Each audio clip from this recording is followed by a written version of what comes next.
for Premier Guitars Big 5.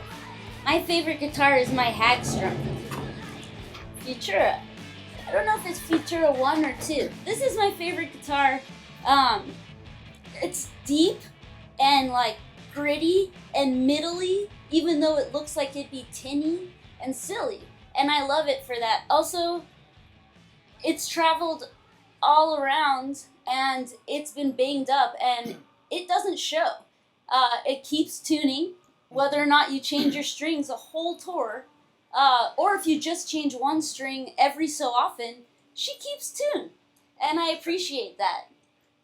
What I like most about this guitar is it's super light, the neck is super thin, but it's so like meaty and deep, and it's shockingly deep, and people assume it's going to be some toy because it's so cool looking, but it's no toy.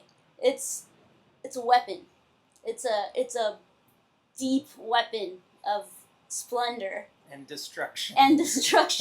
My favorite guitar is my Fender Telecaster Custom. It's a reissue. It's a Mexi reissue from the 90s. I brought it brand new, so all this wear and tear is all for real. All yours. All mine from the road. So what I love about it, just versatility. I'm usually playing the bridge pickup, and then for some stuff I will use the neck. I don't know. It just feels great. It sounds great. I haven't modified it. Yeah, I love Fender guitars. If I had if I were to get like the dream guitar, it would be the Fender Esquire 62 Fender Esquire. Syd Barrett used on the early Pink Floyd Piper at the Gates of Dawn. I played one I went to Chicago Music Exchange, and they had a 62 Esquire, and it was like $4,000 or something like that. That's it? That's it. And I took it off the wall and played it, and it was magical. Divine? It was divine, splendid. That was just like, oh my God. But yeah, I love the sound and tone Syd got on those first two Pink Floyd records. My one album, my one desert album, the one album every time I hear it, even if it's from someone's car going by us, wherever I hear it, even if I just think of it, this album can take me from like wanting to punch a face to like wanting to give everything I have to anyone. And that one album is Black Sabbath's first record, the most important record in the whole wide world. Nothing will ever stand in the way of that, I think. That's what I think. I'll take it all the way to the top. If I need to fight it in the top court of the land. My Desert Island album, Desert Island disc, would be, I gotta go with the first Velvet Underground album, Velvet Underground and Nico. It's like Splendid. A perfect, it's a perfect album. It's like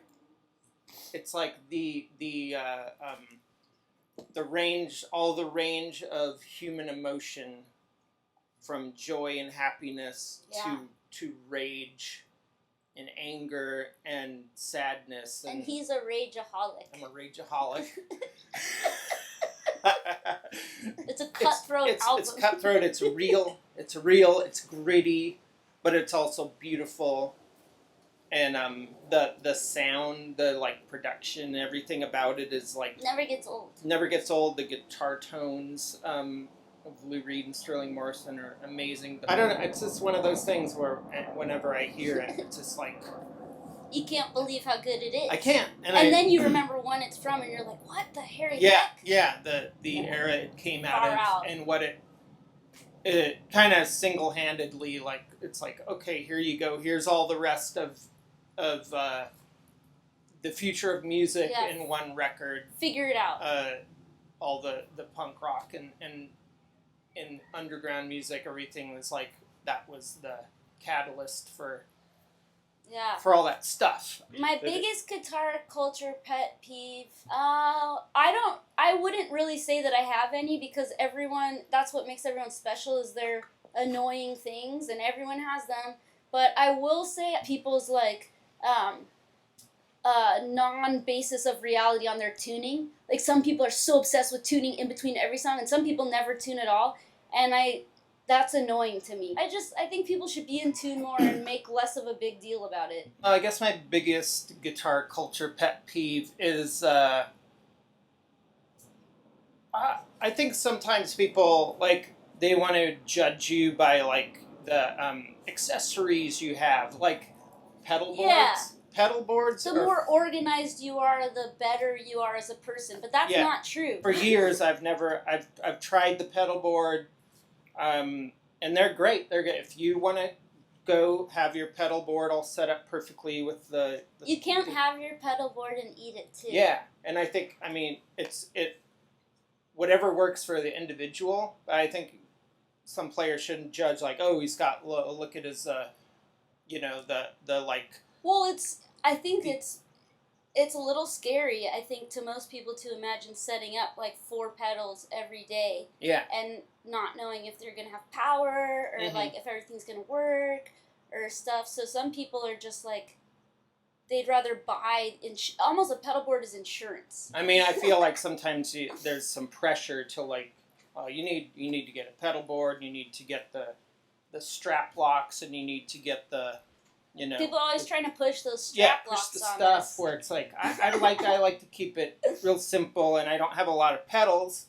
Not that they're not all here. Like, I don't have the. I don't think they can even see it. He's got 50. He's lying. Yeah. He sets them up one at a time every night. I like the when I set up stuff, like whatever stage it is, the or whatever. Adrenaline. It is like a stock car pit where you just, like, throw your pedals on the stage and pray. And I like where I could situate them where I want, where it's not always, like, boxed in the pedal board. It takes all kinds. It takes all kinds. Some people, though, I think when their cables break and stuff, they, like, throw them away. Yeah. They're like, oh, this is definitely broken forever. And then there's other people that are like, I bet this will just work tomorrow. Mm-hmm. And that's what kind of people we are. It's like, it's not broken forever. Yeah. And then the next day you plug it in and it works. And you're like, see? Yeah. It's like what a little electrical tape will fix. And, Motherfucker. And we tour a lot, so it is like a lot of the stuff gets, which is also an argument to have a pedal board, because stuff is getting banged up all the time. There's so many arguments for it, but that doesn't. You'll never change. Yeah. You'll never have this one. is the road case. These are the pedals. He'll never have one. And so I guess my guitar culture. Your pet peeve is that you should have one, but you refuse to. Yeah. I just, the guitar hero of mine that would surprise our fans. I mean, my number one guitar hero, who is the reason I play guitar. I don't think this is too Dylan. much. I'm sorry. I just thought that would be funny. So that's not true. John Denver.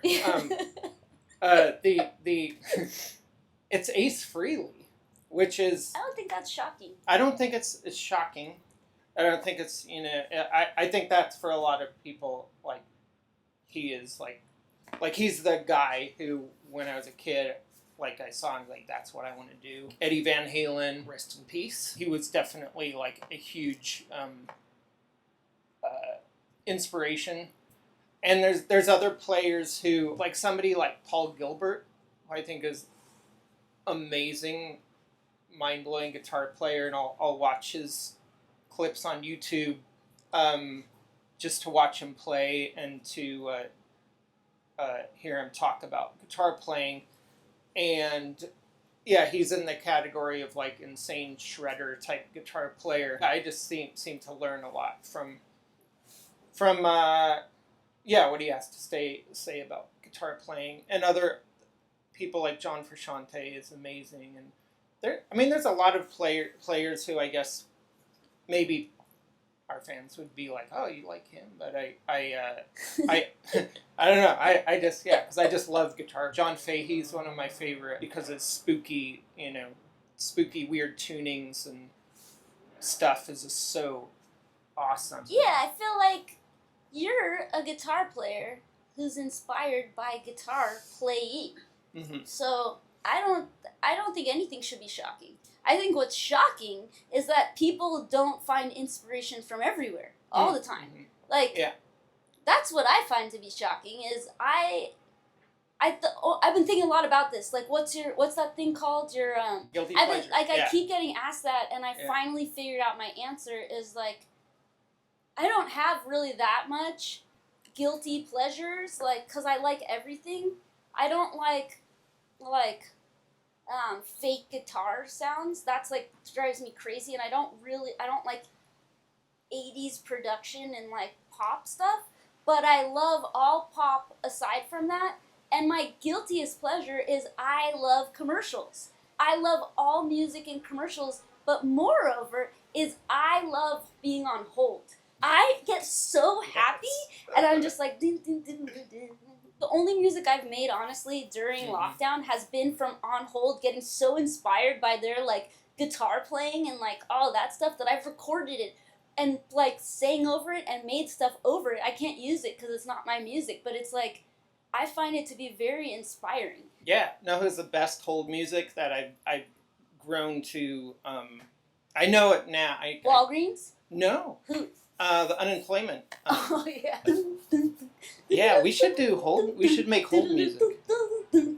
No one would be surprised. I like everything. I think it wouldn't be that shocking. There's no, like, I just really, really, really like Bo Diddley and Chuck Berry and everyone that ripped them off. My secret weapon, it would be, I want everyone to be super excited and happy and, share their stuff that they're excited about. And that's, like, what is a show?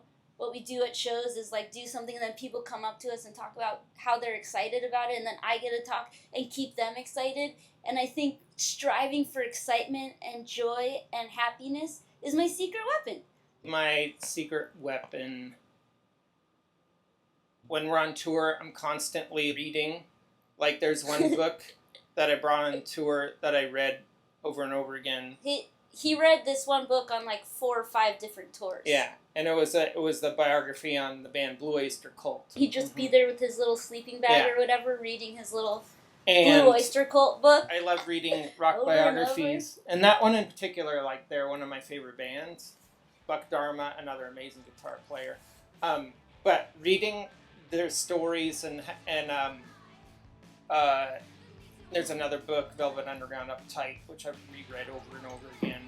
And I think it's like those stories about the struggle of being like an artist and how it's like every band goes through a lot of the same stuff. Doesn't matter what level you're at.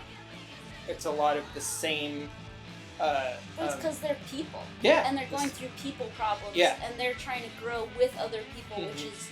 Everyone's doing that. It's just more extreme in a band. Yeah, because it's like a relationship, but with, 3 or 4 other people, and reading and about... a drummer.